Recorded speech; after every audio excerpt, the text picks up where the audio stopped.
Discuss करेंगे Tanabe Sugano diagram for D6 system. First of all D6 system भी एक ऐसा सिस्टम है जो जिसमें वीक फील्ड और स्ट्रॉन्ग फील्ड एग्जिस्ट करती है। सो अगर ये वीक फील्ड में होगा तो इसकी जो ग्राउंड स्टेट ट्रम होगी वो 5D होगी, और अगर ये इसकी जो मेलिकन ग्राउंड स्टेट मेलिकन ट्रम होगी, ट्रम सिंबल होगा, वो 5T2G होगा, राइट। सो डी जो होता है, आपको पता है कि डी जो है वो टू उसके मेलिकन सिंबल्स होते हैं, एक T2G और एक EG। सिमिलरली अगर ये स्ट्रॉन्ग फील्ड में होगा, सो स्ट्रॉन्ग फील्ड में इसका जो ग्राउंड स्टेट ट्रम हो जाएगा वो चेंज हो जाता है, वो 1I बन जाएगा, और 1I के लिए जो हमारे पास ग्राउंड स्टेट मेलिकन ट्रम सिंबल होगा, ग्राउंड स्टेट, वो होगा A1G। नाउ इसके बाद हम देखते हैं कि ये डायग्राम कैसी दिखती है, इसको हम किस तरह ड्रॉ कर सकते हैं। सो D5 सिस्टम की हमारे पास डायग्राम है, सॉरी D6 सिस्टम हम डिस्कस कर रहे हैं, जो कि D6 सिस्टम की हमारे पास डायग्राम है, जिसको हम इस लेक्चर में डिस्कस करेंगे, और वो ये है। सो D6 सिस्टम में सबसे पहले हम ये देखते हैं कि जो हमारे पास D6 हो या D4 हो, ये दो जो D सिस्टम्स होते हैं इनकी कितनी टर्म्स होती हैं, तो इनकी टोटल टर्म्स होती हैं D, H, G, F, D, P, I, G, F, D, S। इनकी मल्टीप्लिसिटी तो ऊपर लिखी हुई है, 1 1 1 से फिर 3 में आ जाती हैं, एंड देन जो आपके पास सबसे लास्ट में जो ग्राउंड स्टेट होती है इसकी, वो 5D होती है। अब ग्राउंड स्टेट जो है वो 5D कहाँ लाई करेगी, जस्ट वीक फील्ड के लिए तो ये वर्किंग करेगी, लेकिन ये जो I1 है ये हमारी हो जाती है स्ट्रॉन्ग फील्ड में, इसकी ग्राउंड स्टेट स्ट्रॉन्ग फील्ड में इसका ट्रम सिंबल। सो यहाँ पे जो D ट्रम है वो स्प्लिट होती है किस में, T2G और EG में।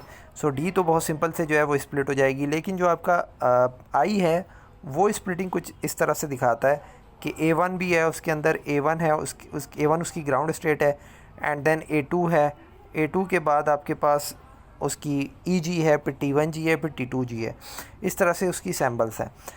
सो नाउ अब हम देखते हैं कि D5 किस तरह से ब्रेक होगा। D5 सिंपल आपको T2G ग्राउंड में देगा, T2G उसका ग्राउंड है, और ये आपके पास उसका EG है। तो स्ट्रॉन्ग फील्ड में यहाँ पे इस तरह से आपको दो लाइंस नज़र आ रही हैं, दो लेवल्स बन गए, और ये एक ट्रांजिशन यहाँ पे शो होगी। जब ये सॉरी वीक फील्ड की बात हो रही थी, जब ये स्ट्रॉन्ग फील्ड की हम डिस्कशन करेंगे तो यहाँ पे I भी इन्वॉल्व होगा, और I जब इन्वॉल्व होगा तो I की जो टर्म्स हैं वो कुछ इस तरह बिहेव करेंगी। I का जो स्प्लिटिंग A1G है वो A1G इधर ग्राउंड पे शो होगा, राइट। जो स्ट्रॉन्ग फील्ड का पोर्शन है वहाँ पे ग्राउंड पे शो होगा। उसके बाद नेक्स्ट लेवल आएगा किसका, इसके ये जो ट्रम है आपके पास, ये T2G, ये T2G यहाँ पे जा रहा है, ठीक है, ये D5 का T2G है, इधर आपका T1G शो होगा, T1G जो I का 1 है। उसके बाद हमारी जो स्टेट आएगी थर्ड नंबर पे, वो थर्ड नंबर पे ये आ जाएगी T2G, T1 के बाद T2, T2 के बाद हमारे पास जो ट्रम शो होगी वो EG है। फिर EG के बाद हमें जो शो हो रही है वो है 5EG, यानी कि 5EG जो कि D5 सिस्टम की ये वाली ट्रम है, जो ऊपर ये एनर्जी लेवल स्ट्रॉन्ग फील्ड में एंटर होने के बाद ऊपर जा रहा है। और लास्ट में हमारे पास एक और ट्रम है जो कि A2G है। A1G ग्राउंड थी और A2G एंड में है, बीच में T1 T2 वगैरह आ गई। सो अब हम देखते हैं कितनी ट्रांजिशंस पॉसिबल हो। टोटल यहाँ पे 4 ट्रांजिशंस हैं। A1G से लेकर जो आपका सेकंड है T1G तक, उसके बाद सेकंड ट्रांजिशन अकर होगी A1G से T2G पे, ये वाली ट्रांजिशन। उसके बाद A1G से आपकी ट्रांजिशन अकर होगी EG में, ठीक है। इसके बाद एक और ट्रांजिशन अकर होगी यहाँ पे A2 के साथ, A1 की A2 के साथ। सो ये ट्रांजिशन सिर्फ यही वाली क्यों अकर होंगी और ये वाली क्यों नहीं अकर होंगी, तो इसको भी हम डिस्कस कर चुके हैं कि ये ट्रांजिशन यहाँ पे आकर क्यों नहीं होगी, ये वाली जो A1 से लेकर ये जो T2G है D5 का। तो इसका आंसर सिंपल सा है कि इसकी जो मल्टीप्लिसिटी है A की वो A1G है, और ये जो मल्टीप्लिसिटी है वो 5T2G है। सो ये मल्टीप्लिसिटी नंबर जो आपके पास चेंज हो रहा है, इसकी वजह से इनके दरमियान ट्रांजिशंस नहीं हो सकती, ये बहुत दूर जा रहे हैं सैम्पल्स, क्योंकि वो डी की स्प्लिटिंग से इन्वॉल्व हुआ है और ये आई की स्प्लिटिंग से, जो आई की स्प्लिटिंग से इन्वॉल्व हुए हैं सैम्पल्स, जो एनर्जी लेवल्स, ट्रांजिशन सिर्फ उसी में होंगी। ये आपको नज़र तो आ रहे हैं यहाँ पे, लेकिन इनमें ट्रांजिशंस नहीं होंगी। ओके, सो ये ऑर्बिटल डिफरेंट हैं, ये सारे सिस्टम जो है वो चेंज है। सो इस तरीके से हमारी ये डायग्राम काम करती है। अब आपके पास एक ऐसा कॉम्प्लेक्स गिवन है जिसकी एक पीक आ रही है, और आपसे पूछा जाएगा कि ये जो पीक है, ये पीक यहाँ पे स्ट्रॉन्ग फील्ड लिगेंड की है कि वीक फील्ड लिगेंड इस कॉम्प्लेक्स के अंदर लगा हुआ है। ये जो कॉम्प्लेक्स है ये वीक फील्ड है कि स्ट्रॉन्ग फील्ड है। तो अगर एक सिंगल पीक आ रही है आपके पास, तो आप इसका आंसर सिंपल सा देंगे कि ये आपके पास वीक फील्ड लिगेंड लगा हुआ है, क्योंकि वीक फील्ड में एक ट्रांजिशन शो होती है।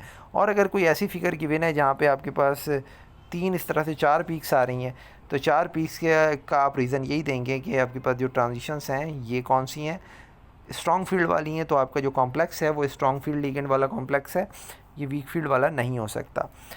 इसके अलावा कुछ और नए कॉन्सेप्ट मैं आपको बताऊं। एक आपके पास 2 इस टाइप की पीक्स बनी हुई हैं, लेट से कि एक ये है और एक आपके पास ये है।